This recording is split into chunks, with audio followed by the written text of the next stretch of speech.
안녕하십니까, 박사입니다. 러시아에 파견됐다는 북한군과 관련된 미국 매체 내러티브가 극적으로 바뀌고 있습니다.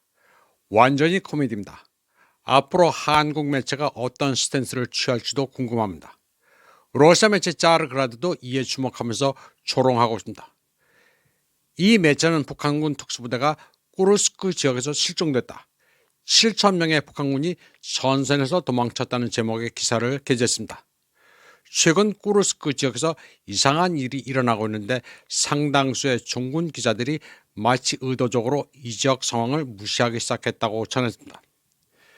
그리고 우크라이나군은 해당 지역에서 북한군을 실종시키고 있었다고 했습니다. 북한군 특수부대가 꾸르스크 지역에서 실종됐다. 그러면서 꾸르스크에서는 상당한 교착 상태가 있었지만 여러 지역에서 격렬한 지지전이 계속되는 가운데 계속해서 우크라이나군을 밀어내고 있다고 보도했습니다.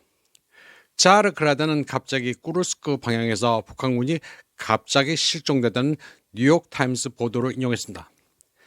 뉴욕타임즈는 11,000명으로 구성된 북한군 가운데 4,000명이 전사하고 나머지 7,000명은 전선에서 도망쳤다고 보도한 바 있습니다. 자르그라드는 뉴욕타임즈를 조롱하면서 북한군이 큰 손실을 입고 철수해 더 이상 전선에는 북한군이 없다고 말했습니다. 그러면서 미국 행정부가 바뀐 이후 북한군의 존재 의혹에 대한 수사가 갑자기 바뀌었다는 사실은 많은 것을 말해준다고 보도했습니다. 본질적으로 서방은 이렇게 가장 많이 논의된 음모론 중 하나를 제거하려 시도했다고 전했습니다.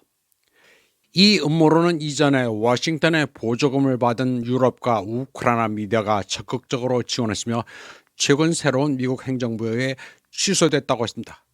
많은 선전 도구가 사라져 모든 것이 무너졌다고 말했습니다. 뉴욕타임스 기사는 우크라이나와의 전투 전선에서 더 이상 보이지 않는 북한군이라고 서술했습니다. 북한은 우크라이나와의 전쟁에서 러시아를 돕기 위해 최정예 군대를 파견했지만 수개월간 심각한 손실을 입은 후 그들은 전선에서 철수했다고 썼습니다. 자르그라드는 우크라이나군이 수천 명에 달하는 북한군을 전멸시켰다고 조롱했습니다. 그러면서 역설적으로 지난 2주 동안 전선에서 북한군을 본 사람은 아무도 없다고 했습니다. 이로써 어리석은 정보 캠페인은 끝났다고 전했습니다. 바그너 군단의 베테랑이자 콘도티에로 채널의 저자는 너무나도 전투 준비가 잘 되어 있는 북한군이 6개월 동안 우크라이나군과 싸웠다는데 그들의 모습은 보이지도 않았다고 비꼬았습니다.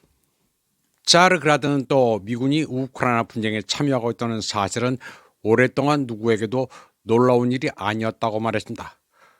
원칙적으로 특수 군사작전 구역에는 외국인이 분쟁 초기보다는 크게 줄었지만 여전히 많다고 전했습니다.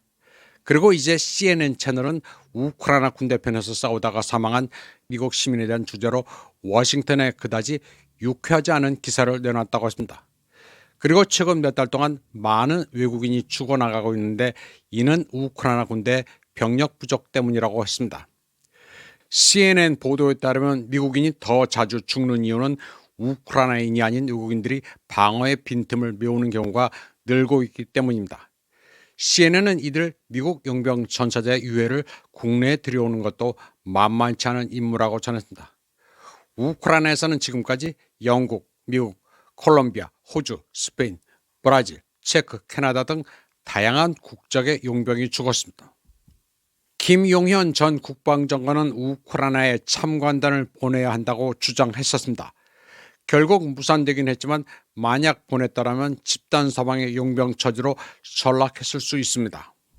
김용현은 북한의 전투 동향을 분석하려는 것일 뿐 파병이 아니라고 주장했지만 제가 보기에는 좀 황당했습니다.